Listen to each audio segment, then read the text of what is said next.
আজকে আমরা শিখতে যাচ্ছি কিভাবে ডম ট্রাভার্স করতে হয়। ডম ট্রাভার্স বলতে আসলে কি বোঝায়? আমাদের যে এইচটিএমএল ডকুমেন্টটা আছে সেটা যে ডমে কনভার্ট হয়ে যাচ্ছে সেখান থেকে বিভিন্ন ডেটা খুঁজে বের করা। আমরা সেই খুঁজে বের করার কাজটা অ্যাজ ইউজুয়াল করে থাকি সিলেক্টরস ব্যবহার করে, কিন্তু সিলেক্টরস ব্যবহার করার পরেও অনেকগুলো এলিমেন্টকে আমাদের ট্রাভার্স করার দরকার হতে পারে।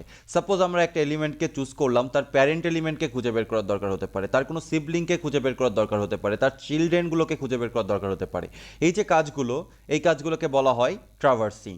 ওকে, তো আমরা ফার্স্টে আমাদের এইচটিএমএল ডকুমেন্টের এই যে ইউএল লিস্টটা আছে, আনঅর্ডার্ড লিস্ট, আমি একটা রিফ্রেশ দিয়ে নেই। আনঅর্ডার যে লিস্টটা আছে সেই লিস্টটাকে আমরা চুজ করব। এখানে আছে হচ্ছে 3টা লিস্ট, এবং এই যে লিস্ট ইউএলটার আমরা একটা আইডি প্রোভাইড করব। ID is equal to list, just list. এই আইডিটা ধরে আমরা ইউএলটাকে বা আনঅর্ডার লিস্টটাকে সিলেক্ট করব। Let list is equal to document dot get element by ID. আমি as usual document dot get element by ID বা document dot get element by class name এটা ব্যবহার করতে পছন্দ করি। আপনারা যদি কোয়েরি সিলেক্টর পছন্দ করেন তাহলে অবশ্যই কোয়েরি সিলেক্টর ইউজ করতে পারেন। লিস্ট, আমাদের কাছে এখন একটা লিস্ট আছে এবং সেটা আমরা দেখতে পারি কনসোল ডট লগ লিস্ট। লিস্টটাকে প্রিন্ট করার মাধ্যমে আমরা আমাদের কনসোলে দেখতে পারবো। এই দেখেন এখানে আমাদের লিস্টটাকে প্রিন্ট আউট করছে। ওকে, সো এখন আমাদের কাজটা কি? এখন আমাদের কাজ হচ্ছে এই লিস্টের প্যারেন্ট এলিমেন্টটাকে খুঁজে বের করা। অ্যাট ফার্স্ট আমরা প্যারেন্টটাকে খুঁজে বের করব।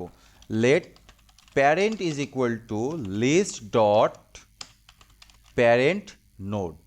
প্যারেন্ট নোড এবং প্যারেন্ট এলিমেন্ট দুইটা একই রেজাল্ট প্রোভাইড করবে। সো আমি প্যারেন্ট এলিমেন্ট নিয়ে কাজ করি এবং আপনাদের আমি সাজেশন দিয়ে রাখছি যে যখন আপনারা ডম নিয়ে কাজ করবেন, যেখানে এলিমেন্ট নিয়ে কাজ করা যাচ্ছে সেখানে আপনি এলিমেন্ট নিয়েই কাজ করবেন, তাহলে স্পেসিফিকভাবে আপনারা কিন্তু ডম এলিমেন্টটা পাবেন। আর নোড বললে অনেক সময় যে কোনো রকমের নোড আসতে পারে। তো আমরা প্যারেন্ট ভ্যারিয়েবলের ভেতরে প্যারেন্ট এলিমেন্টটাকে রাখলাম। এবার আমরা কনসোলে লগ করে দেখব, কনসোল ডট লগ প্যারেন্ট, যে আমাদের এই লিস্ট এলিমেন্টটার বা ইউএল এলিমেন্টটার প্যারেন্টটা কে। আমরা সেভ করি, আমরা ব্রাউজারে দেখতে পাচ্ছি এর প্যারেন্ট হচ্ছে কন্টেইনার। ওকে, জাস্ট কন্টেইনার। আমরা যদি একটু এইচটিএমএলে যাই, আমি এইচটিএমএল ফাইলটাকে ক্লোজ করে দিয়েছি ভুল করে। সো এইচটিএমএলে যদি যাই তাহলে দেখতে পাচ্ছি যে এই ইউএল ট্যাগের parent just container. Okay, that's why এরা আমাদেরকে আউটপুট দিচ্ছে কন্টেইনার। ওকে, ফাইন। আমরা যদি খুঁজতে চাই যে এই প্যারেন্ট এলিমেন্টের, অ্যাকচুয়ালি প্যারেন্ট এলিমেন্টের না, এই লিস্ট এলিমেন্টের চিলড্রেন কে কে আছে, তাহলে সেটাও আমরা বের করতে পারি। Let children is equal to list dot children. এক্ষেত্রে আবার চাইল্ড নোড না বা চাইল্ড এলিমেন্ট না, চিলড্রেন। ওকে, এই চিলড্রেনটাই সমস্ত চাইল্ড এলিমেন্টগুলোকে নিয়ে চলে আসবে। এবার আমরা কনসোল ডট লগ করি, চিলড্রেন, সেভ করি, ব্রাউজারে আমরা দেখতে পারবো। দেখেন এখানে আমাদের এইচটিএমএল কালেকশনের মাধ্যমে 3টা লিস্ট আইটেম ইউএল এর আন্ডারে থাকা 3টা এলআই এলিমেন্ট আমাদেরকে প্রিন্ট আউট করছে। তার মানে লিস্ট ডট বা এলিমেন্ট ডট চিলড্রেন, এই প্রপার্টিটা আমাদেরকে চিলড্রেনগুলোকে রিটার্ন করবে। এখন আমরা যদি দেখতে চাই যে আমার এই লিস্ট এলিমেন্টের কোনো সিবলিং আছে কিনা, বা নেক্সট সিবলিংকে বা ফার্স্ট সিবলিং বা প্রিভিয়াস সিবলিংটাকে, সেটা আমরা দেখতে চাই। ইন দ্যাট কেস আমরা একবারেই কনসোল লগ করি, console dot log list dot previous sibling. Okay, previous sibling, just all, আর কিছু লাগবে না। এবার সেভ করি। দেখেন এ আমাদেরকে রিটার্ন করছে টেক্সট। কেন টেক্সট? কেন প্রিভিয়াস সিবলিং কেন আমাদেরকে টেক্সট রিটার্ন করছে? এবং এই টেক্সটের ভ্যালুটা কি? জাস্ট ডেটা, দুইটা ইন্টার, আর কিছু না। এর রিজনটা হচ্ছে যে আমরা যদি আমাদের এইচটিএমএল ফাইলে দেখি তাহলে দেখব যে ইউএল এর পরে বা ইউএল এর মাঝখানে, যে এই এইচ1 এর মাঝখানে দুইটা ইন্টার আছে, তারপরে আমরা মূলত ইউএল ট্যাগটার কাজ শুরু করেছি। আর এই প্রিভিয়াস সিবলিং মেথডটা বা প্রপার্টিটা রিটার্ন করে নোড এলিমেন্ট। দ্যাটস ওয়াই আমরা প্রিভিয়াস সিবলিংটাকে ব্যবহার করব না, আমরা ব্যবহার করব প্রিভিয়াস এলিমেন্ট সিবলিং। তাহলে সে আমাদের এইচটিএমএল এলিমেন্ট বা ডম এলিমেন্ট রিটার্ন করবে। ওকে, এবার খেয়াল করেন যে এখানে এইচ1 টাইটেল বা এইচ1 ট্যাগটাকে সে রিটার্ন করছে। ঠিক একইভাবে যদি আমরা দেখতে চাই যে এর কোনো নেক্সট সিবলিং আছে কিনা, console dot log list dot next element sibling. UL এর কোনো নেক্সট সিবলিং নেই, দ্যাটস ওয়াই এটা আমাদেরকে নাল রিটার্ন করবে। এই দেখেন এটা নাল রিটার্ন করছে। কিন্তু আমরা যদি চাই তাহলে আমরা দেখতে পারি যে নেক্সট সিবলিং কারোর আছে কিনা। সাপোজ এই লিস্টের প্রথম চাইল্ডের একটা সিবলিং আছে, তাই না? তো সাপোজ আমরা আরেকটা এলআই এলিমেন্ট নেই, let LI is equal to document dot query selector. আমি কোয়েরি সিলেক্টর এই জন্যই ব্যবহার করছি যে আমরা ফার্স্ট এলিমেন্টটাকে নিতে চাচ্ছি এলআই এর, আর কোনো কিছু না।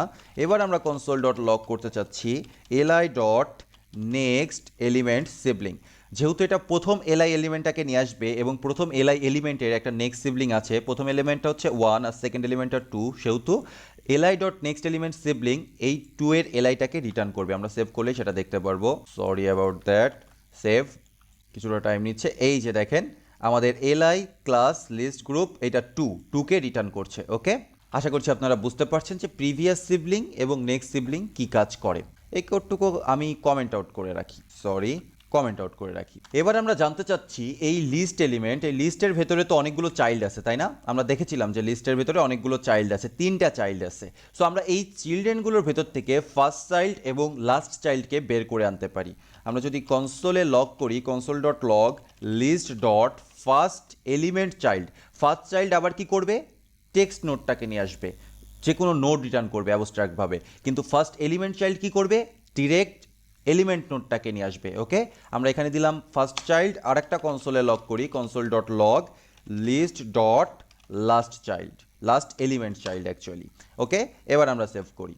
দেখেন এখানে ফার্স্ট চাইল্ড হিসাবে নিয়ে আসছে 1 এবং লাস্ট চাইল্ড হিসাবে নিয়ে আসছে 3। কি মজার না ব্যাপারটা? খুব সহজ কিন্তু কাজগুলো।